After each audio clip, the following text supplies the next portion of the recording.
nitrogen and hydrogen. Always put hydrogen on top.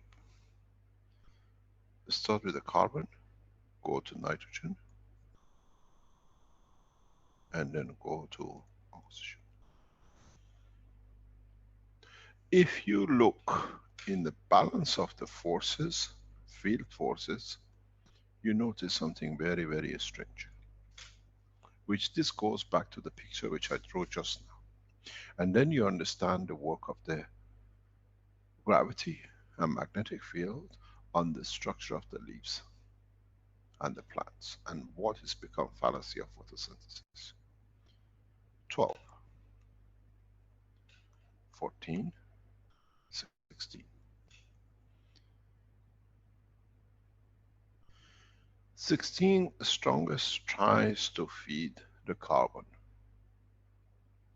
to bring it to its strength.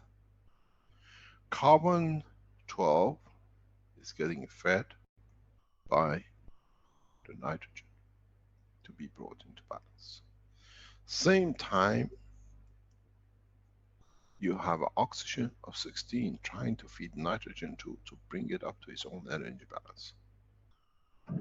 So you have created a dynamic flow. Somebody's microphone is open. So this is how it becomes the base gravitational.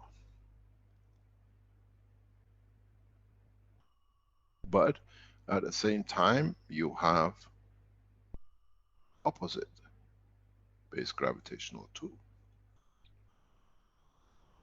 In fact, if you look, you have 12, you have 14, you have 16.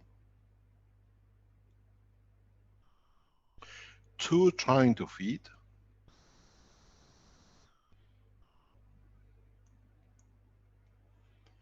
and the balance, what comes up, is very much, very little. Very little. Which this little, in the isotopes of the total carbon, oxygen, nitrogen, which we have a connection line, feeds the gravitational need of hydrogen.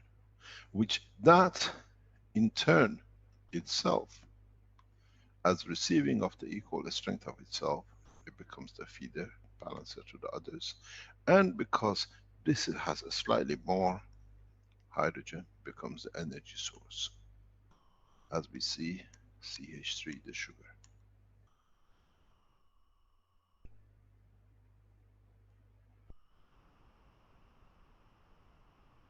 Anything which has an energy base on this planet is connected to the presence of the hydrogen.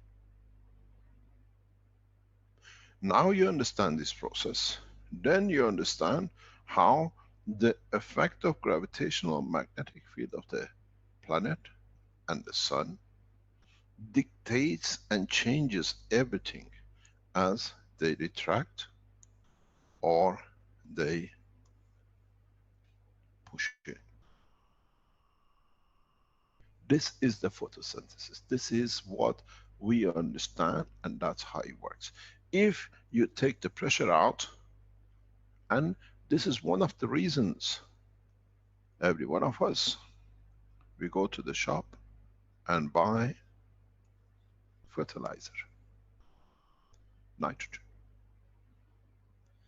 Because as long as we can keep this block or this guy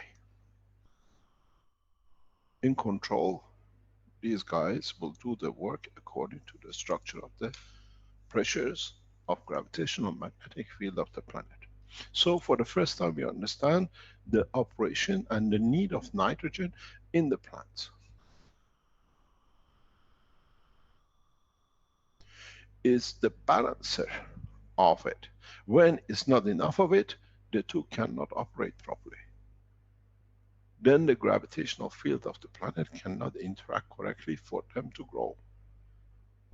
Then, if you understood this, you understand why even the CO2 you add to your water of the plants changes them to grow more. because you create the condition of the gravitational field of the planet, which is providing more field forces for the carbon balance to be in operation, that the nitrogen itself becomes irrelevant. And then the plant absorbs everything, which balances all the amino acid pressures. So now, instead of relying on the growth only by nitrogen, which is the present time work of fertilizer, now every element of the carbon, hydrogen, nitrogen is there to feed. So the plant